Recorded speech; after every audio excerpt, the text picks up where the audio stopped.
Assalamualaikum warahmatullahi wabarakatuh. Hai semuanya, perkenalkan nama saya Anggun Andista dengan NIM 86046644. Saya mahasiswa dari Universitas Terbuka, Fakultas Keguruan dan Ilmu Pendidikan Prodi PGSD, mata kuliah Filsafat Ilmu. Pada bagian ini, kita akan mengkaji lebih dalam terkait poin penting yang telah dijelaskan agar pemahaman menjadi lebih kompleks. Baiklah, dalam soal pertama, 1. Bagaimana filsafat ilmu mengawasi dan mempertanyakan eksistensi keilmiahan serta nilai-nilai dalam ilmu pendidikan. Filsafat ilmu berperan sebagai landasan kritis dalam ilmu pendidikan dengan cara mengkaji 3 aspek utama, yaitu ontologi, mempertanyakan apa hakikat pendidikan itu, objek yang dipelajari, serta realitas dalam dunia pendidikan. 2. Epistemologi, mengkaji bagaimana pengetahuan pendidikan diperoleh, metode yang digunakan, serta kebenaran ilmiahnya.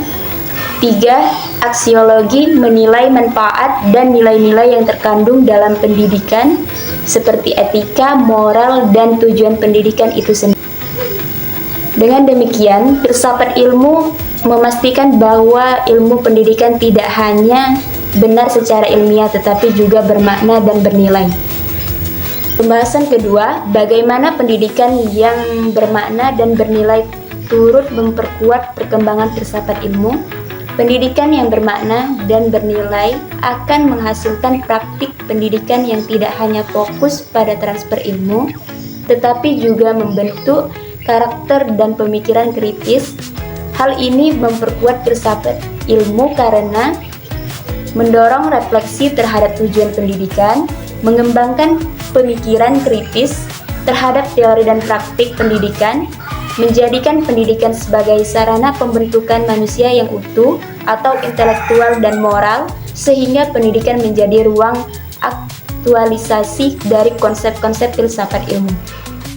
Yang ketiga, mengapa filsafat ilmu disebut sebagai pisau analisis atau ontologi, epistemologi, aksiologi dalam membeda persoalan pendidikan.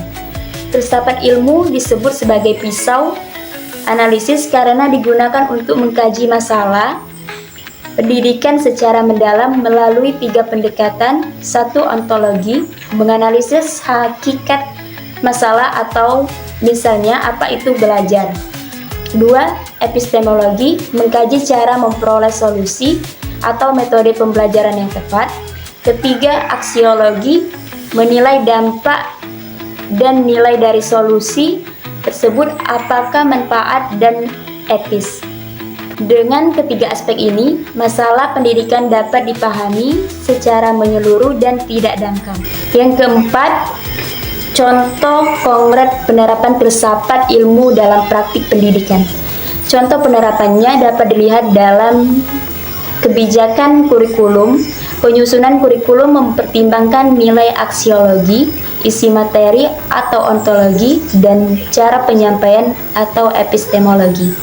Proses pembelajaran, guru memilih metode pembelajaran aktif karena diyakini lebih efektif secara epistemologis dan bernilai bagi perkembangan siswa.